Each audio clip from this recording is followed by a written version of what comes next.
Welcome back, friend. I knew this day would come. What is going on, guys? Welcome back to Chuck Nasty on Fantasy Football. This is the last episode of a series that I've been doing on divisional summaries from the offseason and how it impacts your fantasy football roster. Today, I'm going to be talking about the AFC West, the Kansas City Chiefs, LA Chargers, Oakland Raiders, and my so dear Denver Broncos. If you guys aren't already subscribed to the channel, make sure you go hit that bell down below to get notified anytime I put up a video that could directly impact your finances in your fantasy football league. My goal with this channel is to help you guys win your league, to make some additional money so that we can all ride off into the sunset as fantasy football champions together. So, I'm starting with the Kansas City Chiefs. Damian Williams, I think that he's a pretty safe pick in that third round. I've heard a ton of different stories in this spot. People say, oh, he's a journeyman. He's moved around. First 4 years in Miami, he wasn't good. That's true. I mean, he averaged between 3.4 to 3.9 yards per carry in Miami, but he's in a significantly better situation here. He is in the best offense in the National Football League, and if you watch the preseason, he caught a pass as a receiver and ripped off a 63-yard touchdown catch. I understand it's preseason, it doesn't really matter that much, but I mean, you're seeing everything that you want to see in him as a potential third, fourth round running back. I'm drafting a ton of him. I have no problem with him as the second running back on my roster, and I think that he's got a ton of upside in this offense.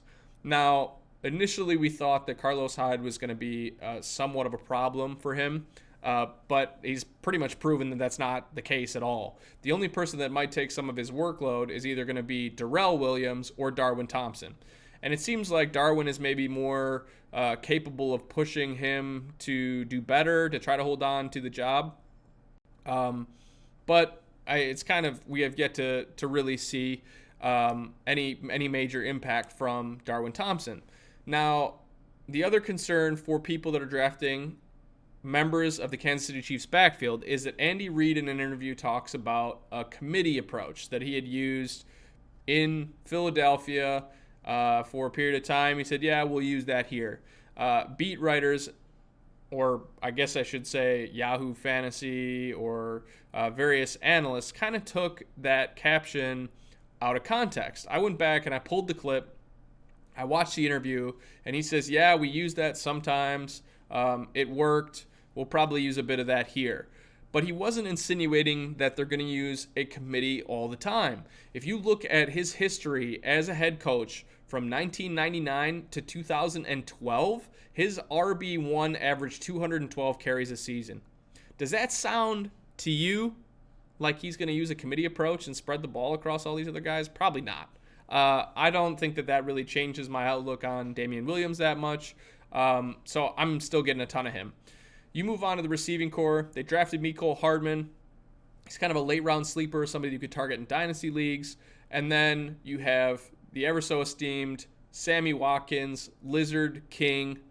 I'm not sure why this guy is still hanging around. I can't bring myself to draft Sammy Watkins. All right. He is a low end wide receiver 2-3. In the last 3 years, he has not had over 40 receptions, 600 yards, or 8 touchdowns in a season.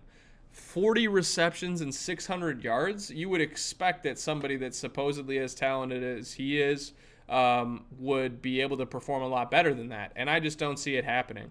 In his last 25 games, he has only had 3 of which have gone over 100 yards receiving. I'm not drafting any of him. I don't care if he's a Bill. I don't care if he's a Ram. I don't care if he's a Chief. I will take my chances with other players at a similar ADP. I can't do it. You have Travis Kelce that's there, super safe pick, number 1 overall tight end off the board. I mean, it doesn't get much more consistent than Kelce. I love the pick. I'm getting him as much as I can, which unfortunately this year is not very much. Most of my picks have been in the top 5 this year, which he's usually gone by the time it gets down to me again for the second pick. And then you have Pat Mahomes, who is going, ADP's like third, fourth round draft pick in most leagues where people have common sense. But there's a ton of people that are taking him late, early to late second round. And I think that they're crazy. Like, I understand he threw 5,000 yards last year and it was crazy, but like, there's no way that he doesn't regress from that. I don't think that he can do it again, and maybe he can prove me wrong, and can do the exact same thing again, setting another record in the following year, but I just don't see it happening. I'm grabbing other skill position players at that spot. It's reaching too much for me. Even in the 5th or 6th round, I can't bring myself to do it. I personally wait for a quarterback until the 8th, 9th, 10th round before I grab somebody, because there's so many of them that are so similar, and you're not going to find like another running back with upside like you would in that 3rd round turn than you would if you're actually reaching for Pat Mahomes at that point. Moving on to the LA Chargers. So changes in their offseason. Tyrell Williams is gone. Melvin Gordon's holdout is still going on. And if you need some more information on the Melvin Gordon holdout, make sure you watch the other YouTube video in this channel on the Zeke and Melvin holdout. But basically, you're looking at Mike Williams, Keenan Allen, and then you've got Hunter Henry as well. In the passing game, Mike Williams bumps up a ton because Tyrell Williams frees up some extra targets for him. But most of those guys they're pretty safe to draft in the passing game. Keenan Allen, I love him in that, late 2nd, early 3rd round at that point. He's pretty safe. He's finished as like the 6th or 7th wide receiver the last couple years when he doesn't get hurt. And usually I'm targeting on the LA Chargers roster is Hunter Henry. So if I don't get a top 3 tight end in Kelsey, Ertz, or Kittle, I'm primarily looking for Hunter Henry in that 5th, 6th, maybe 7th round. They've always favored the tight end position in as long as they were in San Diego and now in LA, which is what has made Antonio Gates' legacy. The only negative thing that has happened for Hunter Henry was Antonio Gates came out of retirement, caught a bunch more touchdown passes, and then retired again. So hopefully, that being said, that Hunter Henry is going to be the main goal line target there. Him and Keenan Allen are both going to get a ton of targets in the red zone, and I'm really excited to see what he can do when he finally stays healthy. Moving on to my favorite, the Denver Broncos. Now, from a fantasy perspective, you're not going to be too happy with the Denver Broncos this year, and that's okay. I'm not super happy with them either.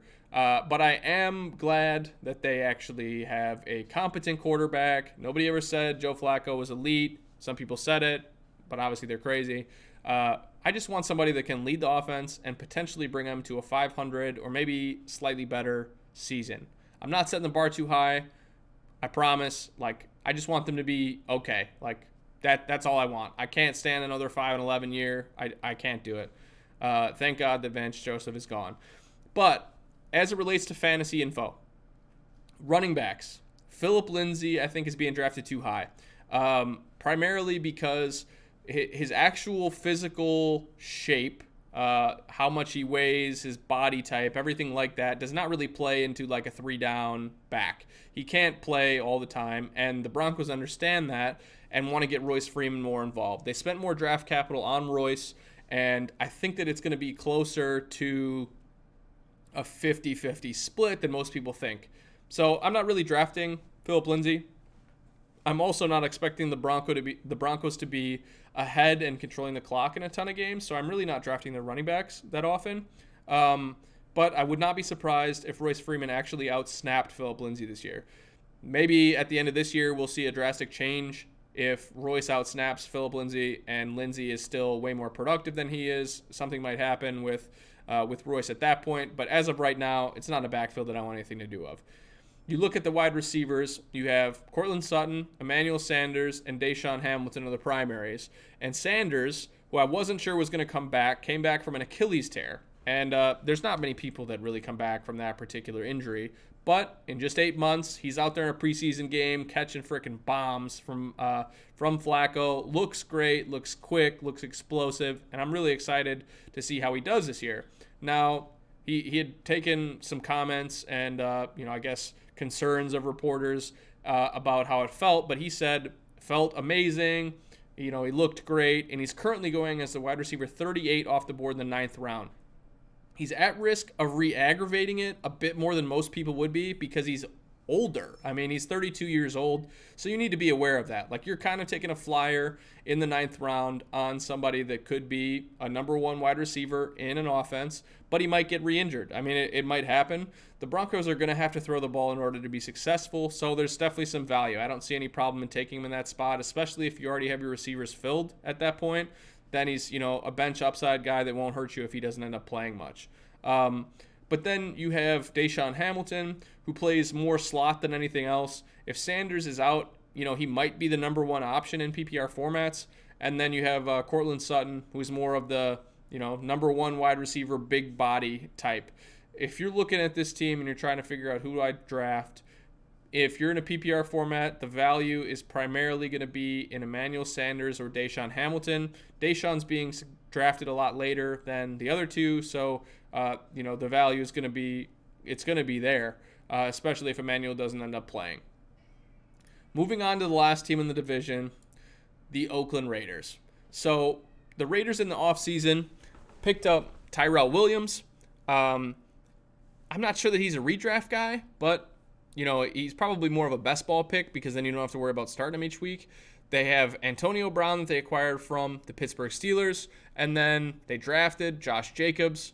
And, there's a couple of other changes that went down as well. If you're watching Hard Knocks, you kind of know already. But Tyrell Williams is available very late in most of these drafts. In redraft leagues, I'm not taking him. I don't ever want to run into a situation where I have to plug Tyrell Williams into my 3rd wide receiver slot and he catches 1 pass for 10 yards. I don't want it to happen. But that game where he catches 4 passes for 120 yards and a touchdown, I want him to be on my bench in a best ball league. So redraft leagues, not even looking at him. But in best ball formats, he's definitely a good option. You look at all the issues with Antonio Brown, he's probably going to still see double-digit targets every game. I mean, he's such a good wide receiver. It's hard to say that he would see anything less than that. Personally, I don't really like the value of a new receiver going into an offense that's not as good. I'm not saying that you shouldn't draft Antonio Brown. I'm saying that there are a lot of variables as far as a receiver and a quarterback that's new, that are meshing together. And there's just a lot of unknowns for me to be investing like a 2nd round draft, pick in Antonio Brown to get him on my roster when I don't know if he's going to be good in Oakland. I'm not questioning his talent. I'm questioning his situation. So there's some other guys that I'd rather have that, have been in their situations for a while that are safer options at that point that I would probably take. That doesn't mean you don't have to take him. I mean, he's still obviously one of the most talented, if not the most talented wide receiver in the National Football League. I just don't like risk on my rosters. So the other piece of this offense that's really interesting is Josh Jacobs. I think that he sees the lion's share of the touches. He's kind of like a 3rd or a 4th round bell cow back, in my opinion. Doug Martin was signed and was cut. Isaiah Crowell then tore his ACL. They re-signed Doug Martin, and then they cut him again. So it's kind of like, hey, it's your backfield, Jacobs. We're going to trust you with the workload, stay healthy, and be productive, and it's yours to run with. The biggest kind of positive for Josh Jacobs that leans in his favor, if you go back and you look at the splits from 1998 to 2007 in John Gruden's offense, his lead backs handle an average of 266.1 touches per season on 14 games. So when they play 14 games in a season, they have 266.1 touches. I don't think there's any reason why Josh Jacobs doesn't see 250 to 285 touches in the Oakland backfield this year. He's going to catch some passes, and he's going to run a ton. As long as they can somewhat get into scoring range, he's got touchdown upside. He's a big body guy from Bama. You just don't really see value like that in the 4th round where he's currently being drafted. So, want a ton of Josh Jacobs. That's pretty much all I have for you for our divisional summaries. We'll be releasing some new content in the following weeks as we approach the first week of the NFL season. If you guys haven't subscribed already, make sure you smack the bell and click for notifications anytime I upload a new video. Drop any comments or questions you have on your specific roster below, and then connect with me on all the social medias that we have below, whether you like Twitter, Instagram, Facebook, or you even want to interact more on some live streams on Twitch and stuff like that. The link to my channel will be in the show notes below. Thanks again for watching, and you have yourself a good weekend. And if you're drafting, make sure you have the best team. We'll see you. The mega happy ending, that's doable.